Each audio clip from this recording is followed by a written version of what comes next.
కోల్కతాలో junior doctor అత్యాచారాన్ని నిరసిస్తూ విశాఖ జిల్లాలో అయితే మాత్రం కేజీహెచ్ దగ్గర అయితే మాత్రం జూనియర్ డాక్టర్స్ పెద్ద ఎత్తున అయితే మాత్రం నిరసన దీక్షలకు దిగారు. ఇప్పుడు మనం చూసుకోవచ్చు పెద్ద ఎత్తున మానవహారం కూడా చేస్తున్నారు. గత కొద్ది రోజుల నుంచి కూడా వీళ్ళైతే మాత్రం గత కొద్ది రోజులకి వీళ్ళైతే మాత్రం నిరసన దీక్షలు చేయడం, ర్యాలీలు చేయడం అయితే కూడా మనం చూస్తున్నాం. ఇప్పటికైతే మాత్రం జూనియర్ డాక్టర్స్ కూడా సమ్మె కూడా చేయడం అయితే జరిగింది. సో దీనికి సంబంధించి మనతో మాట్లాడడానికి జూనియర్ డాక్టర్స్కి సంబంధించిన పృథ్వీరాజ్ గారు కూడా మనతో ఉన్నారు. ఆయనతో మనం మాట్లాడదాం. సార్ చెప్పండి సార్, గత కొద్ది రోజుల నుంచి కూడా ఈ యొక్క దాడిని నిరసిస్తూ మీరు విశాఖ జిల్లా వ్యాప్తంగా కూడా పెద్ద ఎత్తున నిరసన దీక్షగా దిగారు. సో దీన్ని ఇంకా ఎన్ని రోజుల వరకు ఈ దీక్ష సాగే అవకాశాలు ఉన్నాయి సార్? ఎన్ని రోజులు అనేది కన్ఫర్మ్ కాదండి. సో టెల్లింగ్ యూ లైక్ మీకు తెలుసు అనుకుంటా వాట్ హ్యాపెన్ టు ఇంత కోల్కతాలో ఆర్జికర్ మెడికల్ కాలేజ్లో ఏం జరిగిందో మీకు తెలుసు అనుకుంటా అందరికీ. సో తనకు న్యాయం జరగాలని అండ్ ఆ న్యాయంతో పాటు ప్రతి మెడికల్ ఫ్రెటర్నిటీకి లా అనేది ఒకటి ఉండాలి. ఎవరైనా మాపై ఏమైనా దాడి చేస్తే వాళ్ళకు తగిన శిక్ష పడాలనే ఒక లా రావాలనేసి మేమందరూ ఈ స్ట్రైక్ దిగాము. ఈ స్ట్రైక్ ఆల్రెడీ 4 days నుంచి చేస్తున్నాం. లైక్ ఫ్రమ్ ఎస్టర్డే ఆఫ్టర్నూన్ నిన్నటి నుంచి 2 o'clock నుంచి ఎమర్జెన్సీ సర్వీస్ కూడా ఆపేసామండి. సో ఇవాళ జస్ట్ ఇప్పుడు రేపు మార్నింగ్ 10 o'clock నుంచి ఐఎంఏ వాళ్ళు కూడా వాళ్ళ సర్వీసెస్ అన్నీ ఆపేస్తున్నారు. సో ఐఎంఏ అంటే Indian medical association, all the private hospitals and clinics also will be stopping their electives and normal OP services. So ఎన్ని రోజులు జరుగుతుందని మాకు తెలియదండి. ఎన్ని రోజులు రేపు కూడా central government immediately if they do the justice for the girl who has lost her life and మా అందరికీ ఒక సెంట్రల్ ప్రొటెక్షన్ యాక్ట్ అనేది తీసుకొచ్చిన వెంటనే మేము విరమిస్తామండి. అంటే రేపు నిరవధిక బంద్ చేయాలని ఫిక్స్ అయ్యారా, లేకపోతే రేపు పాక్షికంగా బంధించేస్తున్నారా మీరు? ఆల్రెడీ ఇట్ ఈస్ ఫిక్స్డ్ అండి. అన్ని ఎమర్జెన్సీ సర్వీసెస్ అన్నీ మేము ఆపేసాము.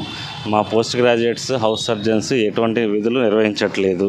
ఇది కంటిన్యూ అవుద్ది. రేపు ఇవాళ పొద్దున ఆర్కే బీచ్లో పెద్ద ఎత్తున ర్యాలీ చేసాము. రేపు కూడా మేము జీవీఎంసీ బిల్డింగ్ ఎదురుగా we're gonna do a very big strike. It will follow on.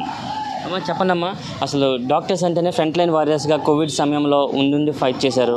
అలాంటిది ఇప్పుడు మహిళా డాక్టర్స్కి రక్షణ కరువు అయిపోయింది. దీన్ని ఎలా చూస్తారమ్మా?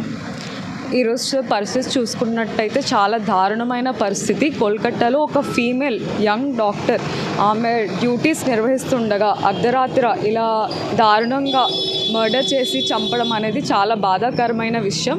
దీనికి నిరసన తెలుపుతూ ఈరోజు దేశంలో ఉన్న అన్ని మెడికల్ కాలేజెస్ స్టూడెంట్ అసోసియేషన్స్ అందరూ కూడా ముందుకు వచ్చారు. మా డ్యూటీస్ అన్నీ కూడా ఆపేసి ఇలా రోడ్డు మీద ఉండాల్సిన పరిస్థితి వచ్చింది.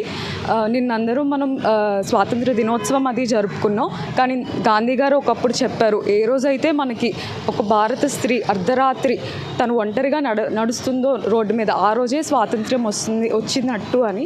కానీ ఇక్కడున్న సిచ్యువేషన్ చూసుకున్నట్టయితే అసలు మనకి ఇంకా స్వాతంత్రం అయితే రాలేదండి. ఇప్పటికీ కూడా మేము డ్యూటీస్ చేయాలంటే భయంగా ఉంటుంది. అండ్ ఎక్కడ కూడా మా గవర్నమెంట్ హాస్పిటల్స్లో కానీ, యూజీస్కి కానీ, పీజీస్కి కానీ, సూపర్ స్పెషాలిటీ హాస్టల్స్లో కానీ ప్రాపర్ సెక్యూరిటీస్ అవి కూడా ఉండట్లేదు. సో ఈ ఇన్సిడెంట్ వల్ల ఇప్పుడు we can rise hour voice to tell all our problems అనమాట. అండ్ మా డిమాండ్స్ ఏంటంటే ఎవరైతే విక్టిమ్ ఆమెకు జస్టిస్ జరగాలని కోరుకుంటున్నాము. అండ్ గవర్నమెంట్ ఈ అక్యూజ్డ్ ఎవరైతే ఉన్నారో, ఎవరైతే ఈ దారుణాన్ని చేశారో వాళ్ళని కఠినంగా శిక్షించాలని కోరుకుంటున్నాం, బహిరంగంగా శిక్షించాలని కోరుకుంటున్నాం. ఇంకొకసారి డాక్టర్లపై ఇలాంటి వేలెత్తి చూపడానికి కానీ, దాడులు చేయడానికి కానీ ఇలాంటి థాట్ కూడా రాకూడదండి. దానికోసం అంటూ మేము సెంట్రల్ ప్రొటెక్షన్ యాక్ట్ అనేది ఒకటి డిమాండ్ చేస్తున్నాము. యాక్ట్ రావడం కాదు, దాన్ని అమలుపరచాలని కూడా కోరుకుంటున్నాము. అండ్ గవర్నమెంట్ హాస్పిటల్స్ అన్నిటిలో కూడా డ్యూటీ డాక్టర్స్కి సపరేట్గా డాక్టర్ రూమ్స్ అని ఉండాలి. అండ్ ఫీమేల్ డాక్టర్స్కి సపరేట్ డాక్టర్ రూమ్స్ కల్పించాలని కూడా గవర్నమెంట్ని కోరుకుంటున్నాము. అండ్ ఇప్పుడు ఏదైతే స్ట్రైక్ చేస్తున్నామో అది మేము ఇన్ని రోజులని మాత్రం కాదు, till we get justice we will be continuing this strike. అమ్మ కేజీహెచ్ విషయానికి వస్తే లేడీ డాక్టర్లకి ఎలాంటి ఇక్కడ రక్షణగా ఉంది, బాగానే ఉందంటారా? మరి లేదండి, ఇక్కడ కూడా కేజీహెచ్ విషయానికి వస్తే కూడా ఇక్కడ మనకి గర్ల్స్ హాస్టల్లో సెక్యూరిటీ అది కూడా అస్సలు బాగోదు. Any one can enter in to the hostels. రీసెంట్గా కూడా చాలా ఇన్సిడెంట్స్ అయ్యాయి. అటెండర్స్ హాస్పిటల్స్కి వచ్చే అటెండర్స్ కూడా they easily coming into the hostels, they trying to steal our mobiles కానీ ఇవి కానీ. ఈ ప్రాపర్టీ పోతే ఓకే అండి, కానీ లైఫ్ ఈజ్ అట్ రిస్క్, ఇలాంటి సిచ్యువేషన్స్లో ఉన్నాం మేము. సో ఈ ఇన్సిడెంట్ వల్ల ఇవన్నీ కూడా మేము బయటకు చెప్పడానికి అవుతుంది. So we request all the media to make it a big thing. రేపు ఎంతమంది యొక్క బంద్లో పాల్గొనబోతున్నారమ్మా రేపు మీ అందరూ కలిసి? ఈరోజు కూడా మేము మార్నింగ్ బీచ్ రోడ్లో ర్యాలీ జరపడం జరిగింది. దీనికి మాకు స్టూడెంట్ ఫెడరేషన్ ఏఎస్ఎఫ్ఐ కానీ ఎస్ఎఫ్ఐ కానీ అండ్ విమెన్ ఐద్వా కమిటీస్, వెల్ఫేర్ కమిటీస్ అన్నీ కూడా మాకు మద్దతు తెలిపాయి. రేపు కూడా అదర్ ఇంజనీరింగ్ కాలేజెస్ కూడా and IMA and government doctor association కూడా మాతో జాయిన్ అవుతున్నారు. సో రేపు మేము జీవీఎంసీ దగ్గర ప్రొటెస్ట్ చేయడానికి ప్లాన్ చేస్తున్నాం. ఇంకా ఎన్ని రోజులు మీరు ఈ బంద్ని కొనసాగిద్దాం అనుకుంటున్నారు? అంటే ఇప్పటికీ కూడా 4 రోజుల పైగా మీరు బంద్ని చేస్తున్నారు, నిర్వాధికంగా దీక్షలు చేస్తున్నారు, ర్యాలీలు చేస్తున్నారు, మీ టైప్ ఆఫ్లో మీరు ఒక ఉద్యమాలు కొనసాగిస్తున్నారు కదా, ఇంకా ఎన్ని రోజులు చేద్దాం అనుకుంటున్నారు? గవర్నమెంట్ నుంచి ఎలాంటి డిమాండ్ ఎక్స్పెక్ట్ చేస్తున్నారు? ఇది మేము చేస్తుంది 4 రోజులు, కానీ ఇన్సిడెంట్ జరిగి ఆల్మోస్ట్ 1 వీక్ అవుతుందండి. 1 వీక్ అయినా కూడా బెంగాల్ గవర్నమెంట్ నుంచి ఎటువంటి రెస్పాన్స్ లేదు.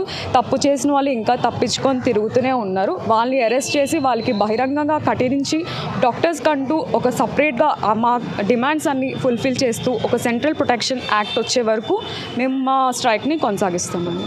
ఇదే పరిస్థితి మనం చూసుకున్నట్టయితే మాత్రం పెద్ద ఎత్తున అయితే జూనియర్ డాక్టర్స్ అయితే మానవహారాన్ని నిర్వహించారు. ఏదైతే రేపు అయితే మాత్రం బంద్కి అయితే మాత్రం మేమైతే సిద్ధంగా ఉన్నాం, బంద్ చేస్తాం. ఏదైనా సెంట్రల్ యాక్ట్ నుంచి అయితే మాత్రం మా డాక్టర్స్కి ఒక రక్షణగా ఒక యాక్ట్ వస్తే కానీ మేమైతే ఈ దీక్షను విరమించమంటున్నారు. అదేవిధంగా ఏదైతే కోల్కతాలో జరిగిన ఒక నిందితుడిని అయితే మాత్రం అందరి ముందు బహిరంగంగా శిక్షించాలని అయితే మాత్రం ఇక్కడున్న జూనియర్ డాక్టర్స్ కూడా ఏదైతే డిమాండ్ చేయడం అయితే జరుగుతుంది. కెమెరా పర్సన్ శేఖర్తో ప్రశాంత్, సుమన్ టీవీ, వైజాగ్.